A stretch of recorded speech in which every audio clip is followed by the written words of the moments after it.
সবাইকে স্বাগত জানিয়ে শুরু করছি আজকের সংস্কৃত ক্লাস। আজকে আমরা দেখব মূর্খ ভৃত্য কথা পঞ্চদশ পাঠ। এই গল্পটা আজকে আমরা শুনবো আর প্রত্যেকটা লাইন উচ্চারণ শিখবো, তার সাথে লাইন বাই লাইন মানেও ধীরে ধীরে শিখবো। তাহলে চলো মূল গল্পে প্রবেশ করি। আশিত পুরা কশ্চিৎ মহাপরাক্রমশালী নৃপাহা। তার মানে পুরনো একটা গল্প, যেহেতু সেই জন্য বলছে পুরাণকালে বা অনেক দিন আগের কথা, যখন কে ছিল না কোনো একটা পরাক্রমশালী রাজা ছিল। পরাক্রমশালী মানে যে খুব পরাক্রমী, অর্থাৎ নির্ভীক সাহসী যোদ্ধা, এরকম মানুষকেই পরাক্রমশালী মানুষ বলা হতো। তস্য বহবহ ভৃত্যাহ সন্তি স্ম। তার প্রচুর মানে বহবহ মানে বহু অনেক ভৃত্য ছিল। ভৃত্যাহা মানে অনেক ভৃত্য, সন্তি স্ম মানে ছিল। তেষাং কশ্চিৎ বিশ্বাসপরায়ণः ভক্তিমাन् বানরः তস্য নৃপস্য অঙ্গসেবকः অভবৎ। তার মানে তেষাং কশ্চিৎ মানে তার কোনো একটা বিশ্বাসপরায়ণা মানে খুব বিশ্বাসযোগ্য এমন একটা বাঁদর ছিল যে তার খুব বিশ্বাসভাজন ছিল, মানে বিশ্বস্ত ছিল এবং ভক্তিমান, এবং সেই বানরটা এই রাজাকে খুব ভক্তি করতো, মানে খুব মেনে চলতো, খুব প্রভুভক্ত ছিল বানরটি, তার মানে এই রাজার। তাস্য নৃপস্য অঙ্গসেবক অভবৎ। তো এত যেহেতু বিশ্বস্ত এবং এত যেহেতু ভক্তি ওর এই রাজার প্রতি, তাই রাজা তাকে তার নিজের বডিগার্ড বানিয়েছিল। তো বডিগার্ড তোমরা শুনলে বেশি বুঝতে পারবে বলে আমি ইংরেজিতেই বললাম, কিন্তু বাংলাতেও বলা হয় অঙ্গসেবক আর সংস্কৃততেও বলা হচ্ছে অঙ্গসেবকাহা। বডিগার্ডের এটাই বাংলা আর এটা হলো সংস্কৃত। তাহলে সেই বানরকে ভক্তিমান ছিল বলে সেই বানরকেই তার সেই নৃপ যে রাজা ছিল সেই নৃপের বা সেই রাজার অঙ্গসেবক ছিল এই ভক্তিমান বানরটি। রাজা যত্র আগচ্ছত সহ বানরোপি তেন সহ তত্র জাতি স্ম। মানে রাজা যত্র মানে যেখানে, আগচ্ছত মানে যেতেন, সাহা মানে সেই, বানরোপি মানে সেই বানরটিও, ওপি মানে বানর ওই বানরটাও এরকম, তেন সহ, তেন মানে তার, সহ তত্র জাতি স্ম তার সাথে সেখানে যেত, মানে রাজা যেখানে যেখানে যেতেন বানরটা সেখানেই যেত তার সাথে সাথে। তো একদা মধ্যাহ্নে সা রাজা গভীর নিদ্রায়াম গতঃ। একদিন একটা দুপুরবেলাতে সে রাজা গভীর নিদ্রায় ঘুমোচ্ছিল, গভীর ঘুমে ছিল আর কি। নিদ্রার বাংলা ঘুম, আবার নিদ্রা বাংলাতেও বলা যায়, গভীর নিদ্রা যাচ্ছিল বা গভীর ঘুমে আচ্ছন্ন ছিল। বানরः তাং নৃপং ব্যজনেন পরিচরতি স্ম। তো সেই বাদরটি রাজার ওইখানে ওই ঘরেই আর কি, রাজাকে যেহেতু অঙ্গসেবকটা ও আর কি পাহারা দিচ্ছিল। তো সেই সময়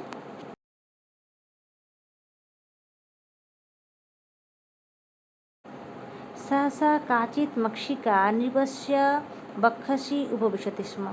তখন হঠাৎ করে, সহসা মানে হঠাৎ, কাচিৎ মানে কোনো এক, মক্ষিকা মানে মাছি, নৃপস্য বক্ষসি মানে নৃপের রাজার বুকে, উপবিশতি স্ম বসেছিল। তার মানে একটা মাছি উড়ে এসে সেই সময় রাজার বুকে বসলো। ব্যজনেন নিবারিতা অপি সা মক্ষিকা পুনঃ পুনঃ নৃপস্য বক্ষস্থলে উপবিশত। তো তাহলে ওই যে বডিগার্ড অঙ্গসেবক সে কী করছে, বারে বারে ওকে সরিয়ে দিচ্ছে, নিবারিতা অপি, কিন্তু তো সেই মক্ষিকা কিন্তু এত সরিয়ে দেওয়ার পরেও বারে বারে মক্ষিকা পুনঃ পুনঃ নৃপের বক্ষস্থলে উপবিশত, মানে বারে বারে নৃপ রাজার বুকের উপর এসে বসে যাচ্ছে। ততঃ স্বভাবচপলঃ স মূর্খঃ বানরঃ। স্বভাবে তো চপল মানে চঞ্চল, খুব চঞ্চল অস্থির বানররা যেমন হয় আর কি। তারপরে কি হলো, সেই জন্য সেই রকম চঞ্চল বা অস্থির সেই মূর্খ বানর তো আর শিক্ষিত না, যতই ওকে ও ভালোবাসুক বা যাই করুক, কিন্তু আসলে তো ও মূর্খ, ও তো শিক্ষিত বা বুঝার বুদ্ধি অতটা ভালো নয়। সেই জন্য সেই মূর্খ বানরটি কী করলো না, মূর্খ বানরটি তখন শানিতাং খড়গমাদায় মক্ষিকাং আঘাতম অকরত। মানে শানিত মানে একদম খুবই ধারালো, এই যে খড়গটা যে ছিল, ধরো খড়গ মানে তোমরা দেখে থাকবে ঠাকুরের কাছে থাকে, মা কালীর হাতে খড়গ থাকে, কিন্তু রাজার তরোয়ালটা এখানে ধরে নাও ওখানে রাখা ছিল, সেটাকেই এখানে খড়গ হিসেবেই বলছে। যে সেইটা দিয়েই আমরা, যেহেতু বাংলাতে তোমরা নিশ্চয়ই আমরা বলছি, কারণ যে আমরা যেমন পড়েছি তোমাদেরও কেউ কেউ নিশ্চয়ই পড়েছো যে তরোয়ালটা দিয়েই মেরে ফেলেছে। এই গল্পটাই আমি আরেকটু অন্য রকম একটু বৈচিত্র্য আছে কথাবার্তার মধ্যে, সেখানে আমি বলেছি এই গল্পটা এই চ্যানেলেই আছে, অনেক দিন আগে দেওয়া আছে, 1 বছর আগের মনে একটা প্রায় 1 বছর আগেরই হবে, সেখানে আমি এই গল্পটাই বলেছি। তো ওখানে তরোয়াল দিয়েই লেখা আছে, তো সেটা তোমরা দেখবে তাহলে বুঝতে পারবে। সেই জন্য আমি তরোয়ালটাই এখানে তোমাদের বোঝানোর সুবিধায় বলে দিলাম আগেই, যে তরোয়াল দিয়ে মক্ষিকাকে তীক্ষ্ণভাবে একদম আঘাত করেছে, মানে খুব জোরে আর কি মাছিটাকে মেরেছে, যাতে মাছিটা মরে যায়, যাতে ওকে বেশি কষ্ট না দেয় রাজাকে, বা রাজার ঘুমটা না ভেঙে যায়। মক্ষিকা পলাইতা, স্বাভাবিক ব্যাপার, অত কিছু মাছি দেখবেই না, মাছি একটু কাছাকাছি কিছু আসতেই আগেই পালিয়ে যায়। তো সেও তাই, এই মাছিটা তাই করেছে। মক্ষিকা কিন্তু পলাইতা মানে মাছিটি পালিয়ে গেছে। কিন্তু খড়গা ঘাতেন নির্বস্য বক্ষ দ্বিধা যাতা, মানে ও তো পালিয়ে গেল, মাছিটা তো পালিয়ে গেল, কিন্তু রাজার কি হলো, ওই রাজাটার এই যে খড়গের আঘাতে তার বুকটি একদম 2 ভাগে ভাগ হয়ে গেল। দ্বিধা জাত মানে হচ্ছে 2 ভাগে ভাগ হয়ে গেল, মানে বিভক্ত হয়ে গেল বা দুখণ্ড হয়ে গেল এরকম। তো স্বনৃপপি পঞ্চত্বা গতা, তো স্বনৃপপি মানে সেই রাজাটিও তখন মারা গেল সেইখানে আর কি, স্পট ডেট।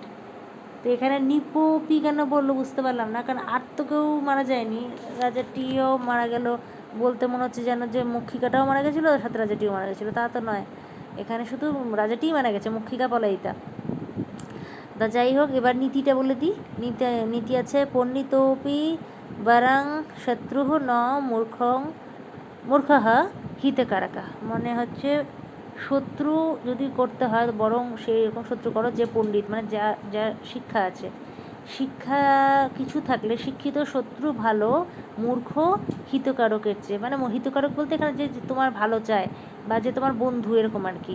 তো এখানে তোমাদের সহজভাবে বললে এটাই ভালো তোমরা বুঝতে পারবে যে যদি তোমাদের এরকম বন্ধু থাকে যে মূর্খ, সেরকম বন্ধু কখনোই করবে না। মূর্খ বন্ধুর চেয়ে জ্ঞানী শত্রু ভালো, এটাই অ্যাকচুয়ালি খুব ছোটোর মধ্যে পরিষ্কারভাবে বোঝাতে গেলে এটাই বলতে হয় যে মূর্খ বন্ধু ভালো নয় কখনোই। বন্ধু হতে হলে সে শিক্ষিত হওয়া উচিত, কিন্তু সেটা যদি নাও পারো তাহলে সে কোনো বন্ধুই করো না, তাও বরং ভালো। কিন্তু তোমার যদি একান্ত দেখো যে একটা শত্রু তোমার, কিন্তু সে শিক্ষিত, বুঝবে সে তোমার জন্য অনেক সেফ, সে তোমাকে এমনভাবে ট্র্যাপে ফেলবে না যে সে জানে এখানে যদি শিক্ষিত হতো কিনা বামটি, আর যদি শত্রু হতো তাহলেও ভাবতো যে আমি যদি এখানে এখন ওকে মেরে ফেলি তাহলে কিন্তু দেখা যাবে হয়তো আমি ধরা পড়ে যাব, বা বাইরে আরও সব অনেক গার্ড আছে, আরও দারোয়ান আছে, বা অনেকেই আছে যারা কিন্তু আমাকে ধরে ফেলবে, আমিও হয়তো বাঁচবো না। কিন্তু যেহেতু এইটা ভেবে নিয়ে অন্তত রাজাটাকে মারতো না। কিন্তু এখানে কি হলো, রাজাকে সে শুধু বাঁচাতেই পারলো না আর কি কেউ। আর এই যে বানরটির কী হবে ভবিষ্যৎ, সেটাও বানরটি ভাবলো না, যে এখন বানরটির তো কিছু একটা শাস্তি হবেই, রাজার রাজপুত্র হোক বা যে হোক সে তো করবেই সেটা, যদিও গল্পে এত কিছু বলা নেই, কিন্তু স্বাভাবিকভাবে সেটাই দাঁড়ায়। সেইগুলো সম্পর্কে কিছুই ভাবলো না, ও একটা সামান্য মাছির জন্য এত বড় রিস্ক নিল। তো সেই জন্যই বলা হয় যে কিছুটা জ্ঞান থাকা ভালো। আমরা যাদের সাহচর্য থাকবো, যাদের সাথে আমাদের ওঠা বসা হবে, তাদের যেন মিনিমাম একটু জ্ঞান থাকে, যাতে তারা আমাদেরকে এইরকমভাবে এমন ক্ষতি না করে দেয় যে আমরা সেখান থেকে আর পালিয়ে বাঁচতে না পারি। হ্যাঁ, হয়তো হতেই পারে যে এরকমভাবে মেরে ফেলবে না সবাই, কিন্তু এমনভাবেই বিপদে ফেলে দেবে যে সেখান থেকে বেরিয়ে আসাটা বিরাট কষ্টসাধ্য। তার জন্য হয়তো এত বেশি কষ্ট করতে হলো যে সেটা প্রায় মানে বলে না বেঁচে মরে থাকা, এরকম ধরনের একটা ব্যাপার হয়ে যেতে পারে। যাই হোক, তোমরা অনেক ছোটো, তোমরা হয়তো এত কঠিন কথা বুঝতে পারবে না। তো সেই জন্য কিছু শুনলে কিছু হয়তো বুঝবে, বড় হলে আরও সব কিছু বুঝতে পারবে।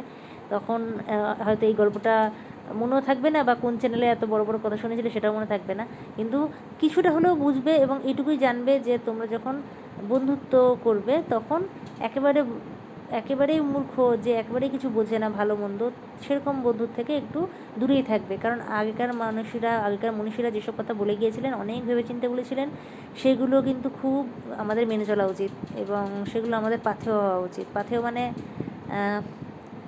এমন কিছু কথা যেগুলো মেনে চললে তোমার লাভ হবে বা তুমি উন্নতি করবে, সেটাকেই বলে পাথেয়। তো যাই হোক, এই ছিল আজকের আপডেট। সবাইকে অনেক অনেক ধন্যবাদ আজকের ভিডিওটি দেখার জন্য।